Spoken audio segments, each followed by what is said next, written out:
Okay okay, అంటే మీరు కనపడరుగా అందుకని. మన గురువు గారు సుభాష్ పత్రి గారి ఒకసారి గట్టి క్లాస్ కొట్టుకుందాం గట్టిగా. జై పత్రిజీ, జై పత్రిజీ, జై పత్రిజీ. ఏడుకొండలవాడ వెంకటరమణ గోయిందా గోయిందా. ఒకసారి అన్నడబ్బా.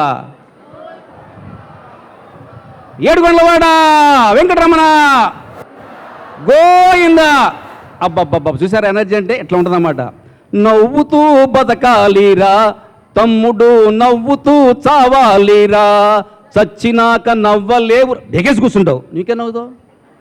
కనుక దేహంలో శ్వాస ఉన్నప్పుడే నవ్వాలి, నవ్వుతూనే పోవాలన్నాడు ఓహో మహానుభావుడు.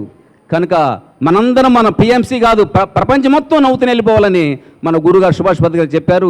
ప్రపంచం మొత్తానికి ఇచ్చిన పిఎంసి ఛానల్కి ఒకసారి క్లాస్ కొట్టుకుని గట్టి క్లాస్ కొట్టుకుందాం.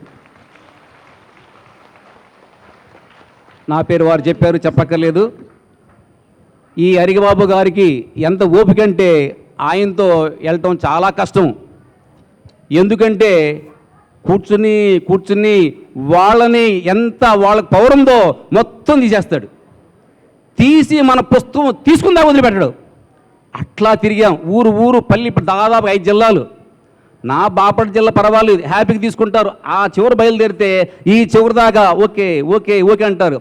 ఇక తర్వాత జిల్లాలు ఉన్నాయండి బాబు, అబ్బో అట్టెట్టట కాదు. ఒక ఆయన దగ్గర మహానుభావుడి దగ్గర కూర్చున్నామండి, 5 గంటలకు కూర్చున్నాం, లేదన్నాడు. తర్వాత మాకు పర్మిషన్ ఇచ్చాడు. 210 పుస్తకాలు హ్యాపీగా చక్కగా వెళ్ళిపోయినాయి.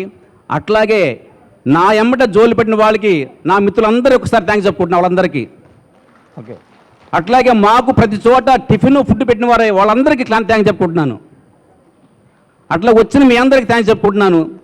కనుక హరిబాబు గారు చెప్పిన విషయం తప్పకుండా నేను చేసుకుంటూ, నాకు సలహాలు ఇస్తూ, మళ్ళీ మా చీరాల మా కోడలైన మహేష్ కుమార్ గారికి ఆమె కూడా థ్యాంక్స్ చెప్పుకుంటున్నా. ఎందుకంటే అప్పుడప్పుడు నాకు సలహాలు కూడా ఇస్తారు మేడం గారు. నాకు ఇద్దరున్నారు, హరిబాబు గారు, మేడం గారు.